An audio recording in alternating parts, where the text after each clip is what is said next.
Hello everyone and welcome to Intermediate English Episode 2 with me, Benjamin. I hope you're all doing well. Today's episode is about one of the most well-known cities in the world, London. Maybe you know quite a bit about London already. You might be wondering what I can say that you don't already know.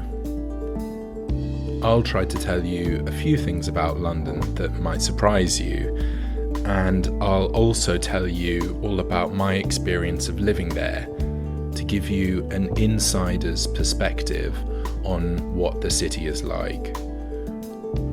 We'll talk about that in a minute, but first, if you haven't already done so, you might want to check out episode 1. It's called Why You Should Learn English. But in a way, the title is a bit misleading. It's really more about the different ways that you can learn English. There are lots of different techniques there that I would recommend, so take a look. But now, back to this episode. Have a great trip to London.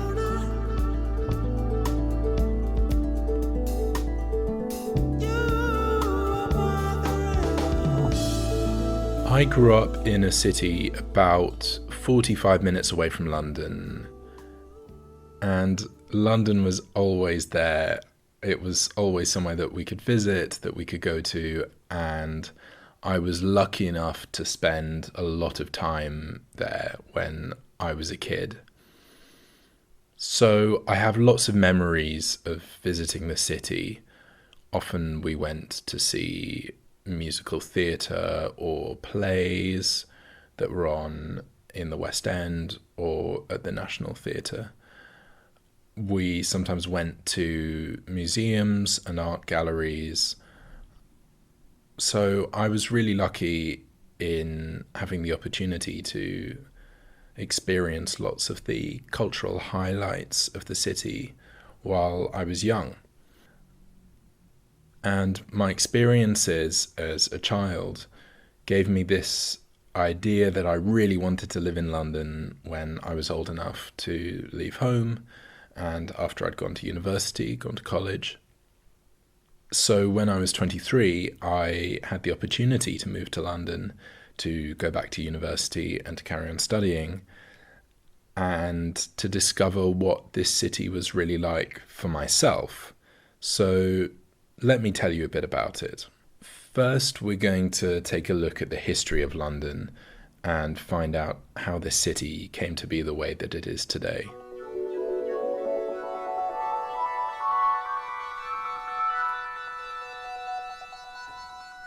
London is a very old city.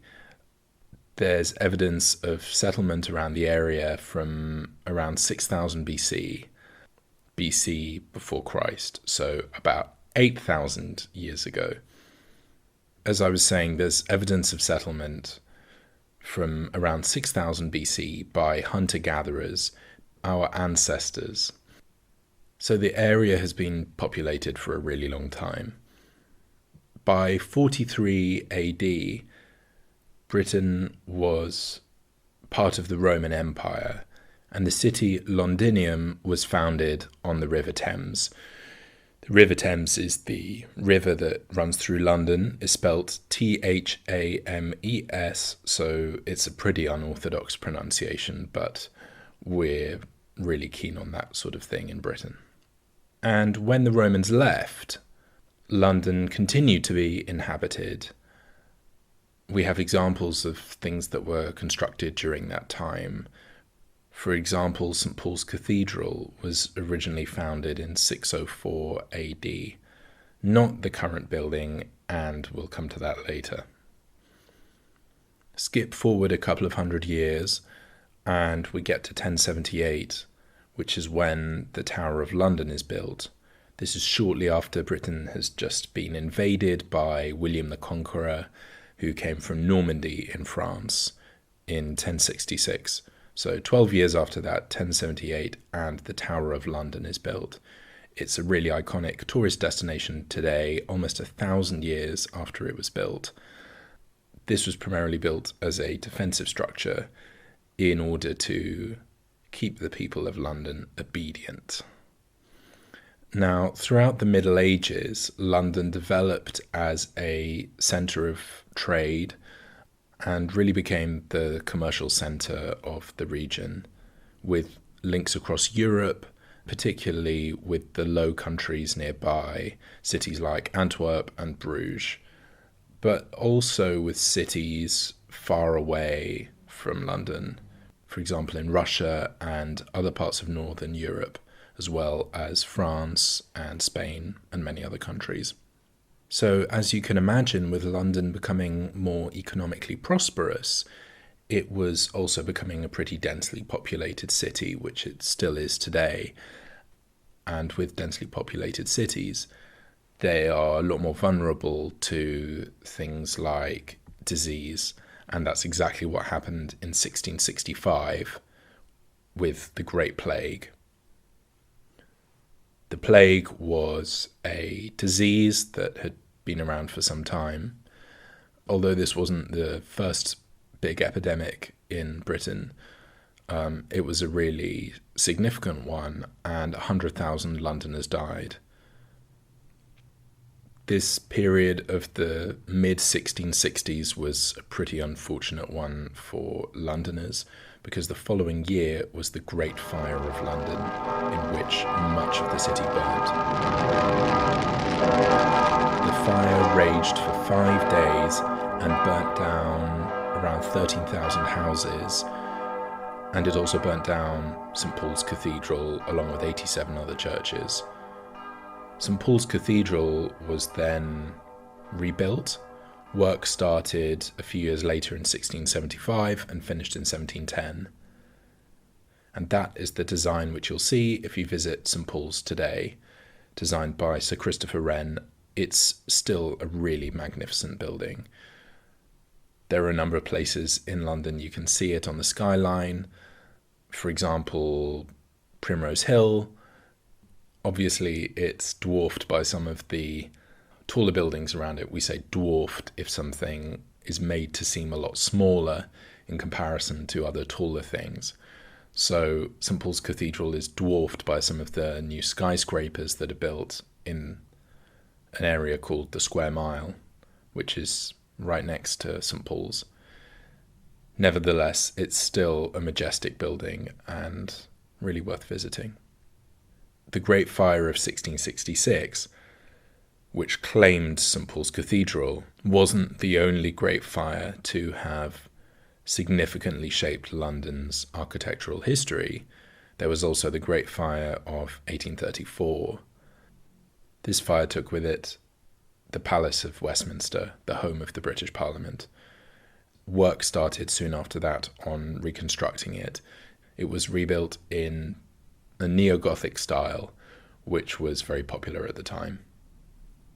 The reconstruction of the Palace of Westminster also included a building which was originally named St. Stephen's Tower.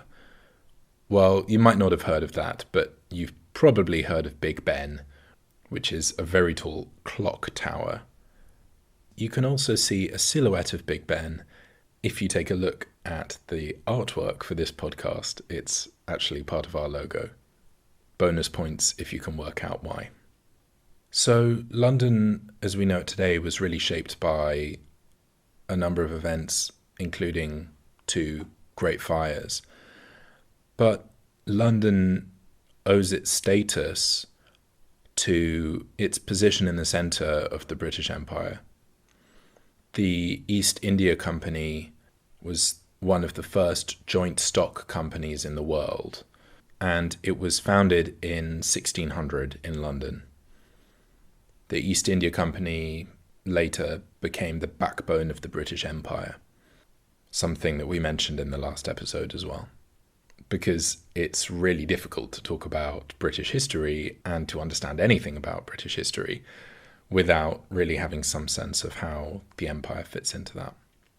So if you wander around London past Big Ben, you'll get to Whitehall, It's just in between Big Ben and Trafalgar Square. It's full of imperial architecture, very grand buildings. Today, it hosts a lot of government buildings, government departments.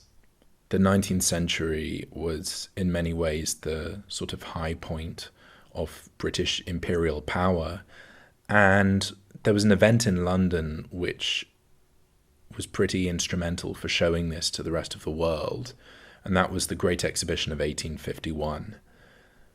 During the mid-19th century, there was a whole series of things called World's Fairs. Now, these were all huge exhibitions, all divided up according to different parts of the world, allowing you to see the technology, the costumes, and people from different parts of the world as well. In the age before television and before mass media, this was a way of getting some kind of visual idea of where you sat within the world, what other countries look like, what their people look like, and these exhibitions were really instrumental in creating this sense of the individuality of different countries. But it was also an opportunity for Britain to show off its technology to the rest of the world. This was the first of the World's Fairs, and it was an incredibly popular event. There was a temporary building built to house it called the Crystal Palace, built on the south side of Hyde Park. The exhibition could welcome over 100,000 people every day, which at the time was equivalent to 5% of the city's population. 100,000 people visiting in one day. In 1851, that was a really substantial number of people. In many ways, this period of the 19th century was a real high point for London. I think Londoners really consider themselves in this period to be at the centre of the world. Some would argue that maybe they still do. London remained a really iconic city. And despite the decline of the British Empire in the 20th century, there were so many cultural developments, not least in the areas of music and art, that made London a really exciting, vibrant, and iconic city.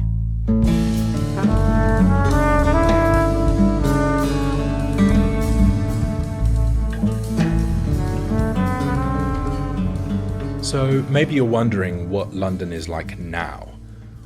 The first thing to know about London is that it's a really huge city. It has a population of 9 million people, which is slightly more than New York.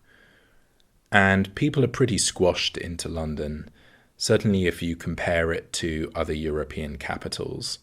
For example, London has around 3 times more people than Berlin, the capital of Germany. But London is only 1.5 times bigger than Berlin in terms of area on the ground. So that means that the population is about twice as dense as Berlin. London is a pretty young city in terms of its inhabitants. On average, Londoners are 4 years younger than the average for the UK as a whole. London has a really diverse population from all across the world. Most Londoners have at least one parent who was born outside the UK, and the 2011 census, which is the most recent one that we have at the time of me recording, showed that 36% of London's population were born outside of the UK, meaning that London is the city with the second largest immigrant population in the world, behind only New York City. And how do Londoners make their money? Well, in lots of different ways. But London is really renowned for its financial sector.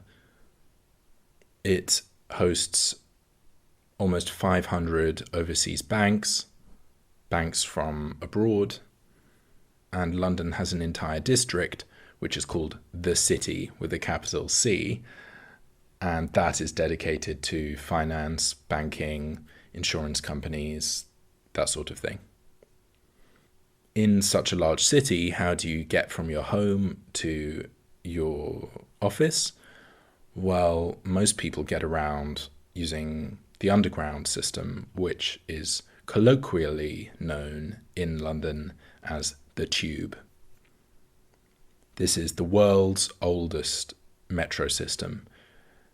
If you have time and the inclination, you can get around the city by boat, or if you want, you can hire a bike. It's not very expensive. I would just say that compared to cities that I visited like Copenhagen and Amsterdam, London is not a very safe place to cycle. It is becoming a little bit better, and it has some dedicated cycle routes, but very often you're put in the bus lane. And that means you're sharing the road with the biggest vehicles in the road. Yeah, it's a bit dangerous, at least if you don't know where you're going.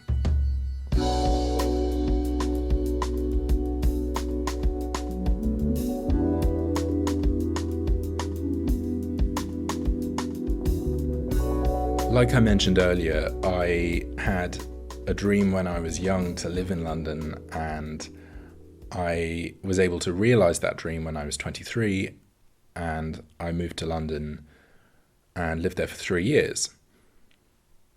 So I'll tell you what my experience of the city is. The first thing to tell you is a pretty significant one with London, which is that it's a really expensive city. Rental prices are really high. If you're looking at finding somewhere to live within around 45 minutes of the center of the city, your average rent is going to be around £2,000 to £2,500 per month, and that's for a one-bedroom flat. When we say one-bedroom flat in the UK, that means a bedroom, living room, kitchen, bathroom, and that's it. £2,000 to £2,500 a month. That's a lot of money. It can be pretty expensive to eat as well, and your bills, the things that you pay on top of your rent, are also going to be expensive. So not everyone can afford to live in London. Actually, that's a really British understatement. It's really expensive to live in London. Like a lot of big cities, London is really noisy. The tube goes all around the city, and if you live within a few hundred meters of it, you'll probably hear it all day and most of the night. The tube itself gets really overcrowded, and it's not the cheapest system in the world. You will often find, if you're traveling at rush hour, you can also say peak hours. So that means between around 7:30 and 10 o'clock in the morning, or around 4 in the afternoon until around 7. Yeah, long rush hours. You'll probably find that there's not a lot of space in your carriage on the tube, and that you'll be pressed into somebody's armpit. I guess all of that is pretty normal for a big city, but it's not necessarily everyone's dream image of going to London, so I just feel it's my duty to warn you. London is also really polluted. The pollution level is falling year on year, which is great, but it's still really high. London has broken the EU air quality standards, the air quality standards set down by the European Union, for years on end now.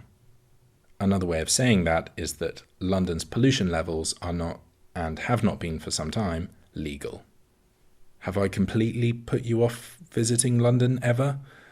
Well, before you rule it out completely, I should tell you that there are some great things about London that I discovered while I was living there. Firstly, it's a really green city. Not necessarily green in terms of environmental, but what I mean is there are a lot of parks. I was really lucky to be able to live near parks and green spaces for the entire time that I lived in the city. To get away from the buzz of the city, the noise of the city, these parks are a wonderful way to spend a couple of hours. Also, this might surprise you, London can get pretty warm in the summer, especially around July and August. Sometimes 30, 35 degrees Celsius. When you have weather like that, you need to head to a park and get an ice cream straight away. Having said that, some friends of mine from the south of France visited one year in July while I lived in London, and it rained all week. It was also pretty cold every day, around 12 or 13 degrees Celsius. Unfortunately, they had booked in advance to do a boat tour on the Canal, and they were absolutely freezing. So I don't want to make any promises to you about the weather in London. If you're visiting as a tourist, then there are some fantastic things that you can do, like visiting the excellent galleries and museums that London has. A lot of them are free, and that's something that's pretty unusual and I think really great about London, that you can visit so many fantastic museums and galleries for free. London also has an amazing theatre scene, notably in the West End, which is the part of London where there are lots of musical theatre productions.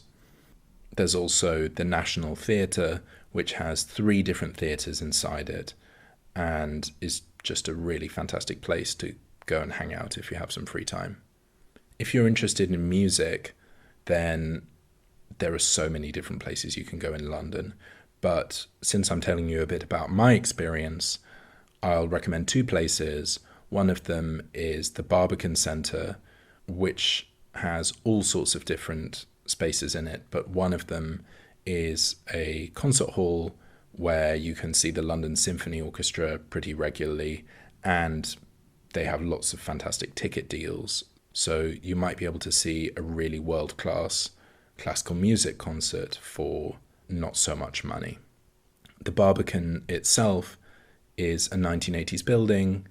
It's a really great place to relax, to see some art, and to listen to music. It's got an art gallery in it, as well as a theatre and a cinema and a few restaurants and cafes. So it's a great place to go, see some art, see a show, and listen to music. I'd also really recommend visiting Ronnie Scott's, which is one of the most famous jazz clubs in the world. It's got an incredible history. It's welcomed so many international artists. And it has a wonderful atmosphere. Not that expensive, especially if you're a student. Something else about London, and this might surprise you, is that it's got fantastic food. Contrary to stereotypes about British cuisine, food in the UK can be really good. In London, I had wonderful food. In London, you can taste so many different international cuisines. I had fantastic Japanese, Korean, Indian, Spanish, Italian food, you name it. Why are there so many different options for international food? It's because of the diversity that we talked about earlier. The fact that so many Londoners came from other countries, or their parents came from other countries, and many of them brought their cuisines with them.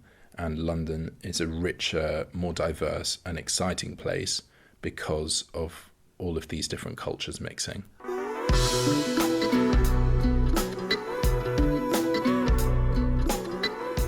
London also has many fantastic pubs. That's a really traditional British experience, to go to a good pub.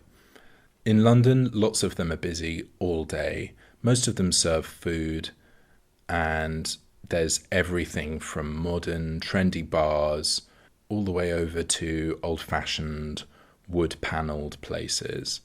It's quite common in London for people to go for a drink after work. So in certain parts of London, particularly around the city with a capital C, you'll see lots of people standing around outside the pubs, drinking their pints and chatting with their friends and colleagues. If you want to go shopping while you're in London, obviously you can go to Oxford Street and there are hundreds of high street shops. But one of the best things about London is the range of affordable vintage clothes you can find in Brick Lane, Notting Hill, Camden, and a number of other places around the city. There are also fantastic charity shops. Charity shops are really popular in Britain. They're places where you can buy mostly books and clothes and a few other things at really good prices, and the money goes to charity.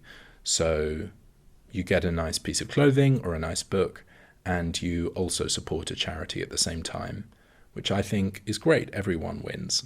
There are loads of charity shops around London, and the clothes can be really great value, so I'd recommend that. If you've managed to do all of that, you can just wander around the city and take it all in. There are so many different styles and periods of architecture in London. There's not a lot you can see from before the Great Fire of London in 1666, but there are a lot of buildings built after that, and you can even see the Globe Theatre, which is a recreation of Shakespeare's own theatre, which was built in 1599.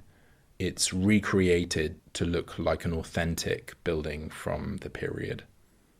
You can see some of London's old city walls, not that far from St. Paul's. And one of the really exciting things about London is that you have all of these different architectural styles mixed in together. Right next to the modern buildings, like the Shard, you can see 19th century buildings, Georgian buildings from the 18th century, all mixed in together. And I think that's a fantastic metaphor for the city. It's a marriage of old and new.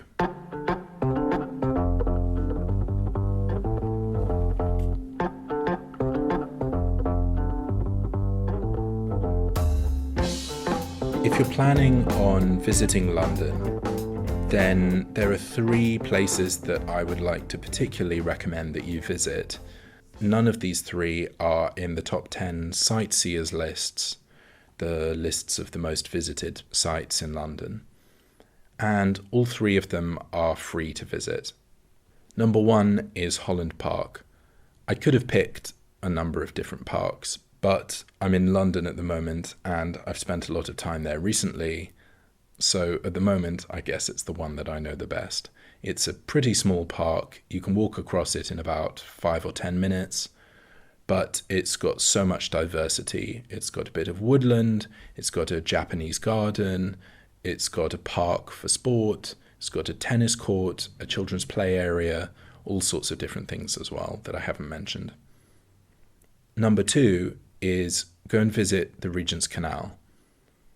This is the main canal in London. Whilst it's not as big as the River Thames, you can walk along pretty much all of the canal, which will take you all the way from East London to West, or West to East. You can walk along the canal for hours. It's so peaceful. It's a pretty quick way to get around as well because there's no traffic. There are some really quirky riverboats. By quirky, I mean pretty interesting and a bit unusual. Some of them have bookshops on them, some of them have bicycle repair shops, all sorts of things. And the third and final recommendation that I'll give you is the Sir John Soanes Museum. It used to be the home of the architect John Soane. It was founded in 1837, the year that he died, and the house has been preserved pretty much as it was in 1837. John Soane was a really interesting man. Alongside his career as an architect, he collected objects from around the world, and you can see thousands of sculptures, paintings, and all sorts of objects which he collected throughout his life. As an architect, he actually designed a lot of buildings which never got built, and he worked together with a painter to produce a piece of art which shows London in the early 19th century, but without any of the buildings that were really there, instead filled with all the buildings from his imagination. And it's a fantastic painting to go and see. So those are a few suggestions for this city, a city which I would really recommend that you visit. It's a perfect city for visiting for a few days. There are so many free attractions. If I'm going to give you one piece of advice, I would say, don't just do what everyone else is doing. Walk around the city and find your own little paths, because you'll definitely find something that surprises you.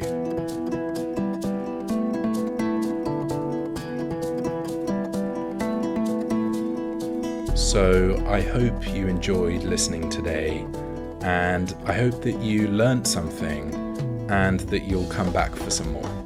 The next episode is going to be a bit different.